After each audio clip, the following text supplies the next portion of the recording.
오늘도 말씀을 읽고 기도로 하루를 시작하는 모든 이들 속에 주의 은혜가 가득하기를 바랍니다. 오늘 아침 말씀은 사도행전 24장입니다.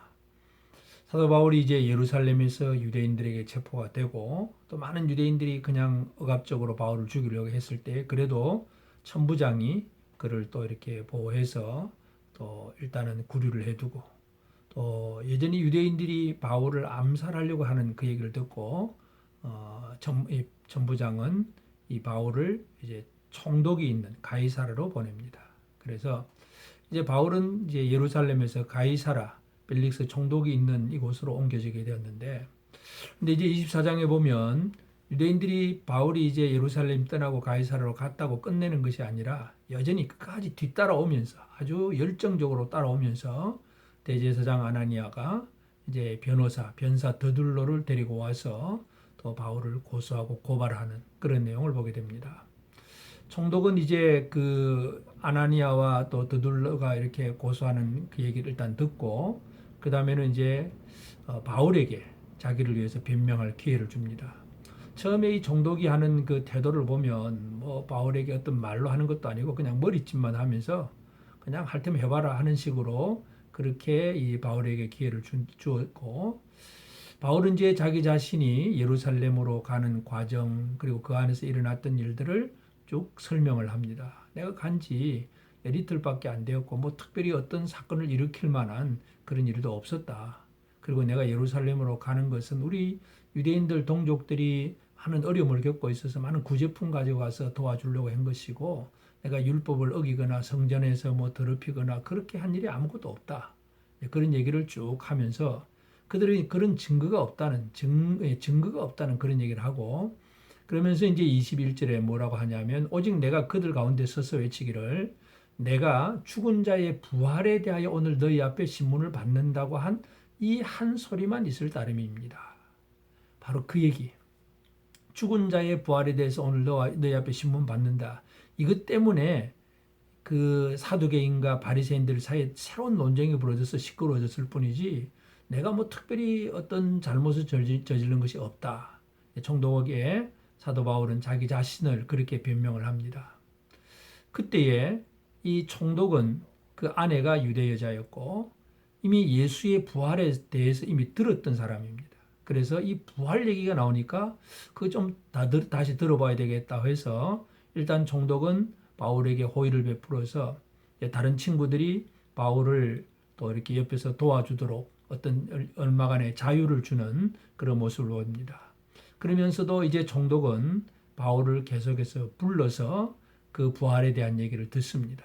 그 바울이 강조하는 말씀이 무언가를 들어보려고 하는 관심도 있었고, 또 한 가지 총독은 은근히 돈을 바라고, 예를 들어서 바울이 돈 좀 집어주면 그냥 마음껏 석방시켜 줄 수도 있을 것인데 하는 그런 얘기, 그런 마음으로 바울을 자꾸 불렀습니다. 그런데 이제 바울이 총독에게 가서 하는 얘기는 25절에 보면 바울이 의와 절제와 장차오는 심판을 강론하니까 벨릭스가 두려워합니다. 두려워하면서 대답하기를 지금은 가라. 내가 틈이 있으면 너를 부르리라. 그러면서 바울의 강론을 듣고 두려움을 느끼는 총독을 보게 됩니다.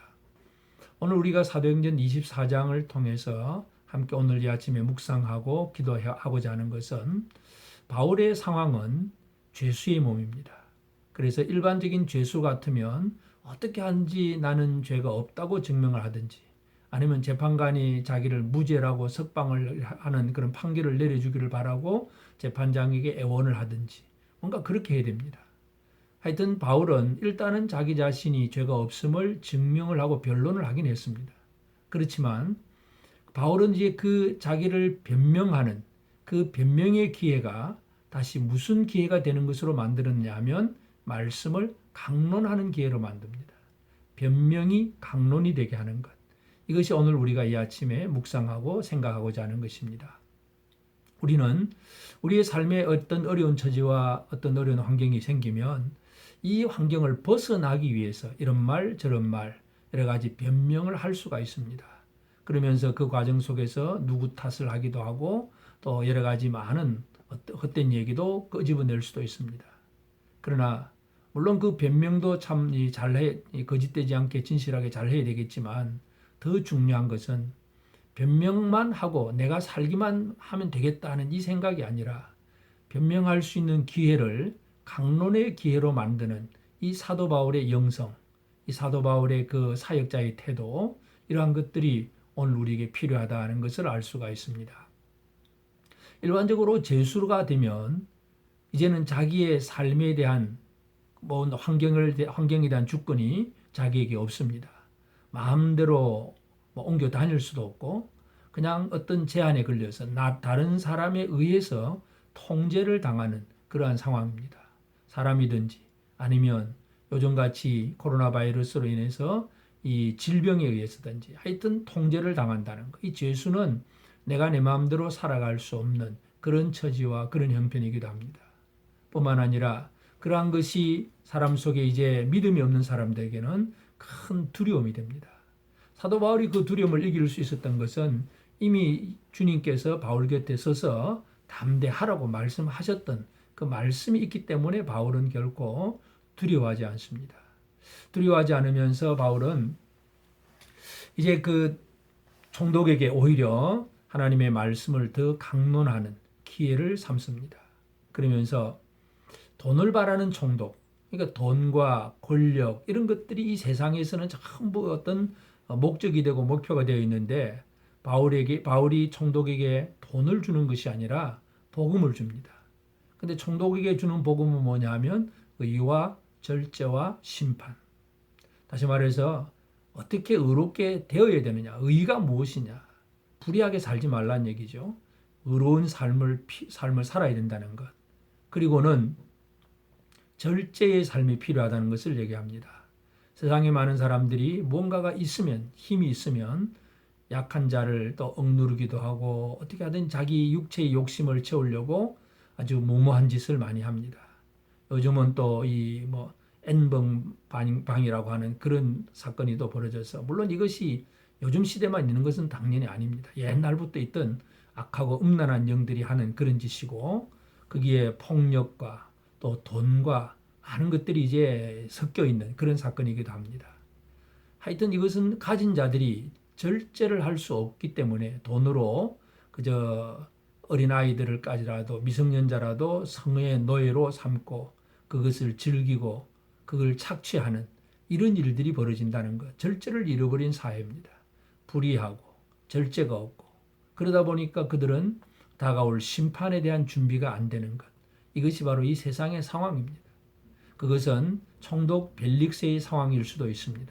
그래서 사도 바울은 의와 절제와 심판에 대해서 총독에게 그 얘기를 합니다. 그래서 총독은 오히려 바울을 두려워합니다. 죄수가 총독을 두려워해야 되는데 오히려 하나님의 말씀을 전하는 바울로 인해서 총독이 두려워하는 그런 지경이 됩니다. 바울의 그 선교 여행, 로마로 가는 것은 죄수의 상황으로 가긴 하지만 그러나 그냥 끌려가고 아무것도 못하는 그런 무능한 그런 죄수의 몸이 아니라 변명의 기회를 강론의 기회로 만들어가면서 로마로 가는 것. 이것이 바로 바울의 선교 여행이기도 합니다. 오늘 우리가 이 바울의 그 선교 여행, 그 특징을 다시 한번 살펴보면서 지금 우리는 우리의 어떤 힘들고 어려운 처지가 있을 때에 이 어려운 처지를 어떻게 이겨나가고 있는지 한번 바울과 우리 자신을 비교하면서 살펴보기를 바랍니다. 물론 우리는 바울처럼 그렇게 고소 고발을 당하거나 죄수가 되어 있거나 그런 상황은 대부분 아닐 줄로 믿습니다. 그러나 이 세상은 끊임없이 이 질병의 문제 그리고 세상의 어떤 정치 정부의 어떤 권력과 또는 어떤 통제로 말미암아 참 성도들이 함께 모여서 예배드리기를 힘들어진 이런 상황들 그리고 어떤 경제적인 충격들 이런 것들이 우리의 상황들입니다. 이러한 상황 속에서 우리는 우리 자신을 변명하려고 애를 쓸 것이 아니라 이 기회 속에서 우리는 하나님의 말씀을 제대로 강론할 수 있는 그런 삶을 살아가는 것이 우리에게는 너무나 중요합니다. 그래서 이 세대는 의가 없습니다.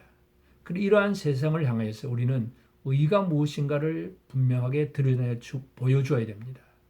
의롭다는 얘기는 단순히 도덕적으로 몇 가지 착하다 하는 그런 개념이 아니라 하나님께서 믿는 자들을 의롭다고 인정을 해주시는 것입니다.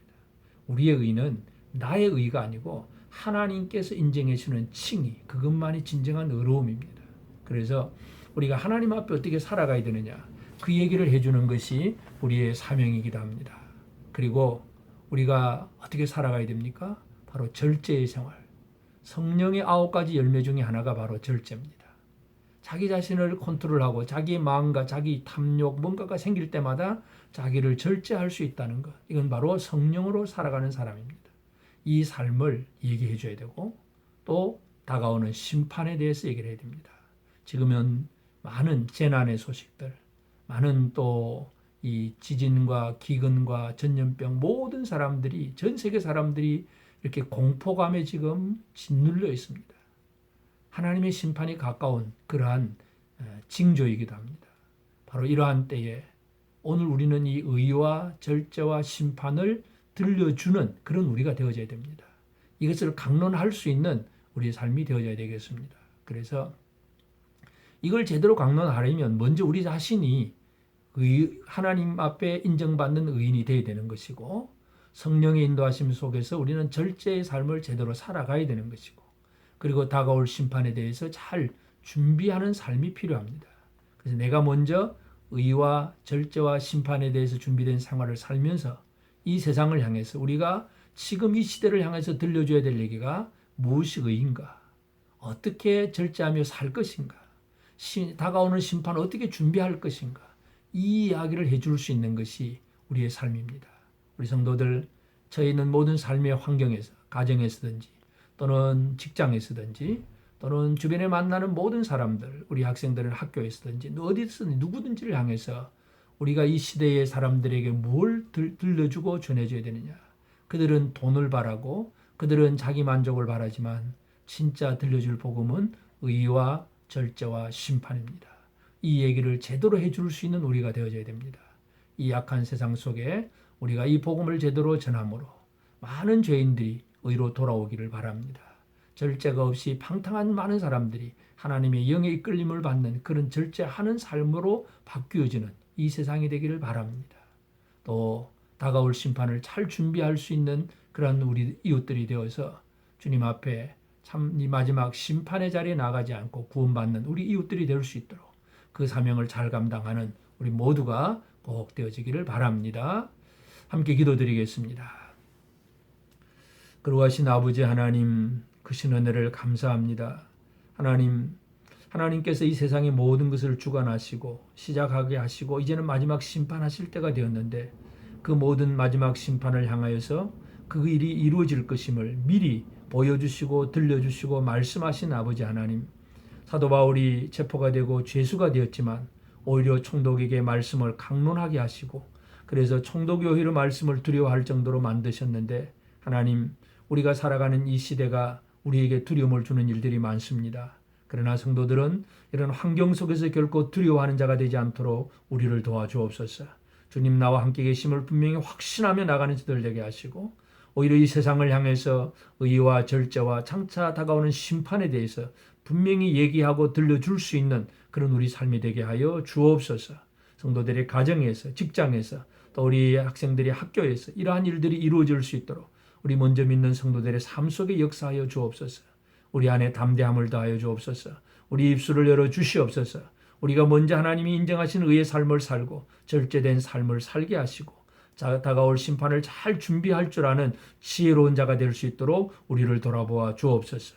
오늘 이 하루도 주의 은혜 가운데 살게 하옵소서. 하나님의 놀라운 은혜와 능력을 힘입어 살아가는 복된 성도들 되게 하시고, 질병과 연약함 속에 있는 자들을 치유하여 주시옵소서. 강건케 하여 주시옵소서. 온 성도들의 가정과 직장에 넘치는 하나님의 복으로 채워 주시옵소서.